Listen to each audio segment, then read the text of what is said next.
Hey guys, it's Ben the Coin Geek at Old Pueblo Coin, and I'm really excited today to have a grading video for you because I like doing these. They're fun, and I think we all learn a lot together. And also, I don't really know what my favorite coin is that the US has ever produced, but if I were to make a list of the top coins, and I know that this would be one of my top selections, the Standing Liberty Quarter.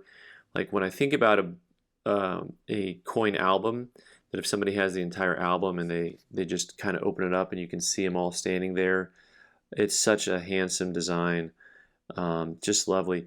And so we're going to talk a little bit about the nuances on these coins. So this coin is a general good. So and also remember that most things that we talk about apply to most coins in a way. So listen to some of the verbal cues I give because that'll help you understand in general grading different types of coins. So one of the things that most coins in good condition have going on is that you'll start to see kind of a full rim to a just barely slightly blended rim. That's this edge area here. That's the rim. And so you want to have the Liberty kind of separated from the rim. One of the things to also note about the way these coins are struck is that they have these big recessed areas in here. And so these big recessed areas, a little bit of recessed area down in the wing also right here, really protect that area from wear. So it's interesting. It's one of those weird coins where you'll have coins that are low grade and then they'll have a lot of detail in certain areas, and that makes it really kind of hard to grade, I'll say. Maybe misleading is a better way of putting it. Let's step it up a little bit here and go into more of like a very good grade. According to the grading standards, very good. The entire design is weak, and most details in the gown are worn smooth. So the gown is a flowing gown, a lot of smooth areas. Once again, you'll see like a lot of detail next to the wall, but that's because that's all protected. So the rest of the gown is going to be flowing across her body and in front of the shield there on that. All the letters and the date are clear, but the tops of the numerals may be flat. Rim is complete. Drapery across the breast is partially outlined. The reverse, about a third of the feathers are visible. So you can see the feathers right away on these coins get visible, which is interesting. There are a lot of feather details, especially on this back wing here. The front wing always has a very flat look to it. And when we get to a higher grade, you'll see how much design is there originally, which helps you understand what's going on. Let me see here also. Eye is visible, rim is full, and all letters are clear. That one's a little tricky, but there's the eye. The eyes have it, right? Let's see if we can find something that moves more up into a fine. By the way, as I like to always point out, my favorite book on grading, this official grading guide, but with the outlines in just pencil, whatever you want to call, drawn outlines, that's what I'm looking for. I always prefer those over the picture outlines. I find the pictures a little bit harder to use. All right, fine. Gown details worn, but show clearly across the body. Okay, so now we're talking about, you can really see more of an outline here with some of that, some of the gown. Right leg is nearly flat, and toe is worn. Left leg is lightly worn. So of course those already had quite a bit of detail to them. You can see a little bit of toe action down there on that guy. Date may show some weakness at the top. Rim is full, outer edge of shield is complete. So the shield is complete. So when they talk about the outer edge of the shield, you think about this being the outside, but they're talking about this area because that's where it wears. So they're talking about being able to see the shield here. And the date, it's very important they point that out because on a lot of the coins, especially into the 20s, that date wore off really easily because that was like one of the high points on the coin. So that can also be deceptive because lots of times you want to see a coin with a strong date, and if it doesn't have a strong date, you automatically put the coin down into like a really low grade, but sometimes on these coins it's not the case. That's not the case on all of them. Alright, the reverse, the breast is worn almost smooth, half the wing feathers are visible, although well worn in spots. The rim is full. Not really much of an improvement there in the description on that. This actually looks very comparable to the last coin as far as the detail goes, but it definitely has more detail on the obverse. And once again, there's a lot of different points on the obverse that you can really look at and start to see some differences. Whereas on the reverse, there's just a little bit less to look at. Let's see if we can find something that looks a little bit more like a VF, a very fine type coin. We're going to add a little bit more detail every time. The right leg is worn nearly flat in central parts where spots show on the head, breast, shield, and foot. Beads on the outer shield are visible, but those next to the body are weak. Inner circle of the shield is complete. So they are referring, when they say the term outer shield, they actually mean the outer shield, not the inner shield. So according to this, because now they're comparing it to the beads on the outer shield are visible, but those next to the body are weak. So when they talk about the beads, let me just give you a quick pointer here. So the shield has a bunch of beads all the way around it. So they're saying the beads out here should be visible, but in here they're going to be really kind of soft on those. And on the reverse, they're saying the entire eagle is lightly worn, but most major details are visible. Breast and edge of right wing are worn flat. Top tail feathers are complete. So here's where we get a little bit more detail. Descriptively, they're talking about the top tail feathers being complete on these guys. Where you can see this definitely has a lot more detail starting to pop up in the wings. So the previous coin, there's almost no detail moving down into here on those, and of course they all have a lot of detail in here, but you're starting to see more separation up in this area. Sometimes you can start to see just a touch more detail in the face, and then the tail feather is separated out here from the foot. And let me grab this one back here and see if there's much of a difference on those. You see the foot's blending in a little bit more with the tail feather there. And then you start to get just a touch more separation here. Little details, little details help you as you move through the grading system here. And it's such it can be a real nuanced thing, but you can see also, you can start to see the lines separating through here. There's lots of drapery on these coins, so you start to see the lines separating on this part of the what is that? What is the scarf? There's probably a term for that, right? That's probably not scarf. All right. The gown line crossing the thigh is partially visible on a higher grade VF. So gown line crossing. So the gown line crossing part, they're talking about on the thigh.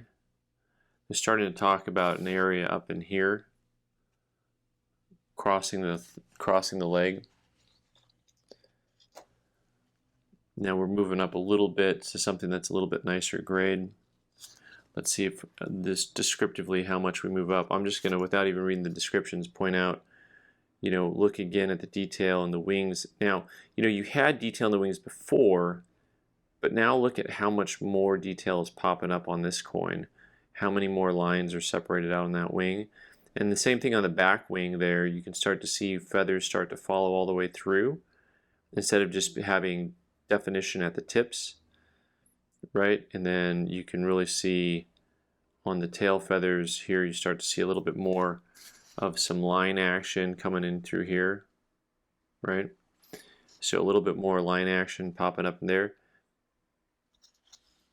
And then on the obverse, let's see what the book might tell us here and see if we're close on this one. All right.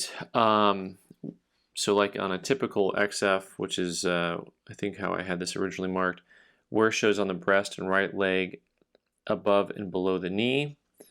Most of the gown lines are visible. Shield details are bold. Breast is well rounded but has small flat spot.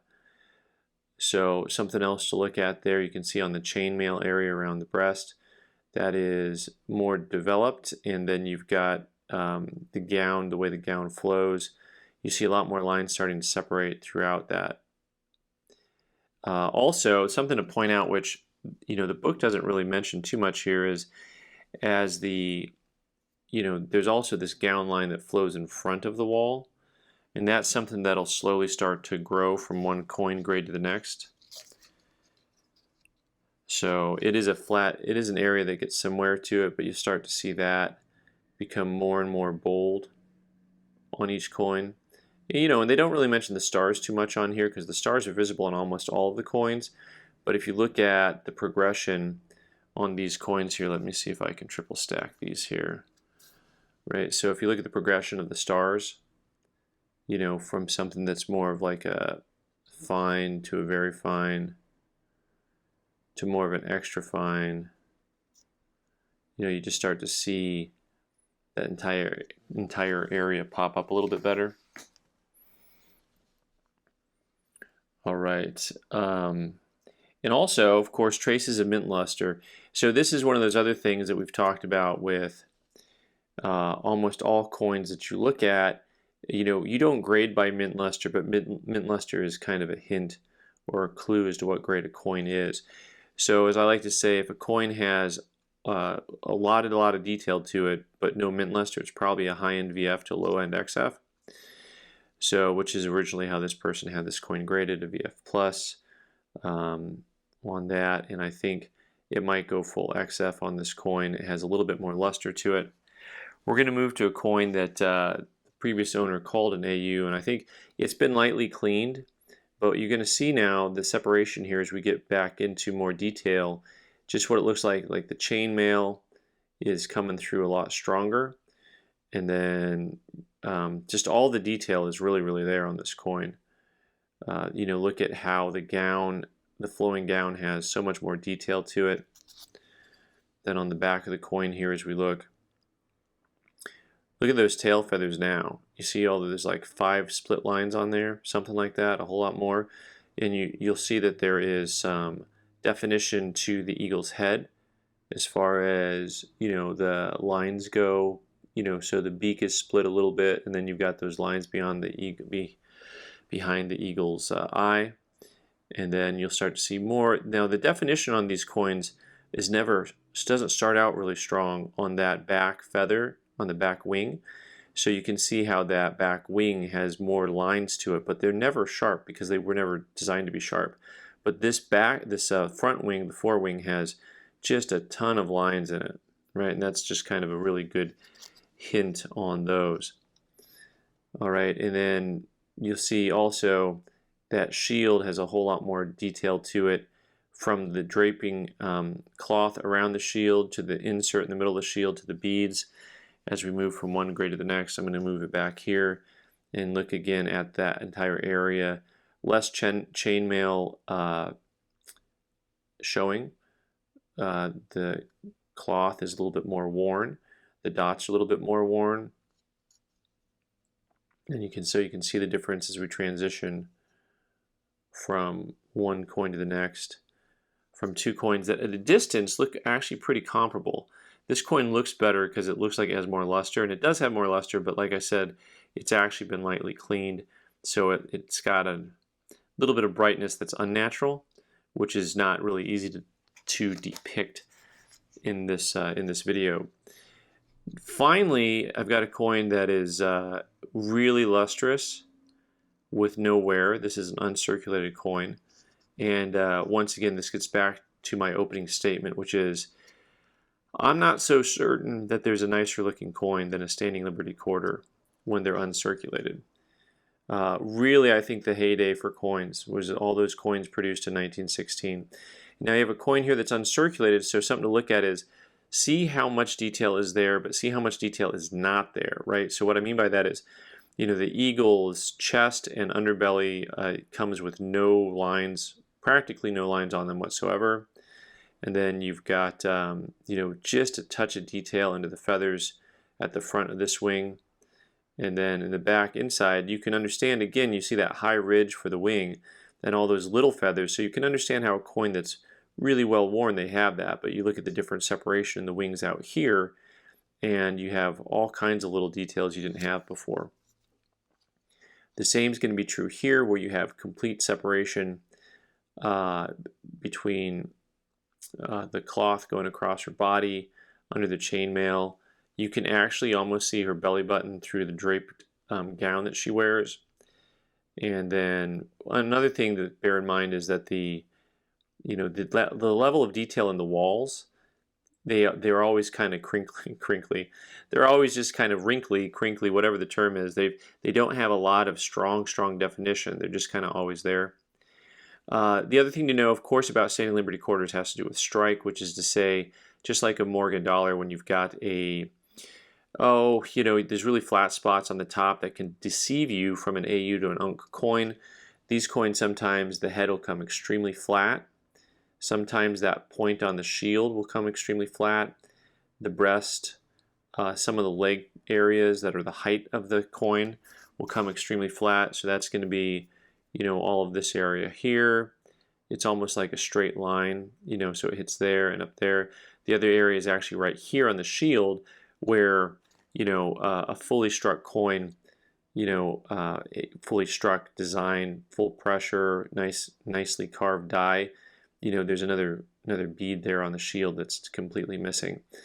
So you have a fully lustrous coin with no signs of wear, gets you to a nice uncirculated grade.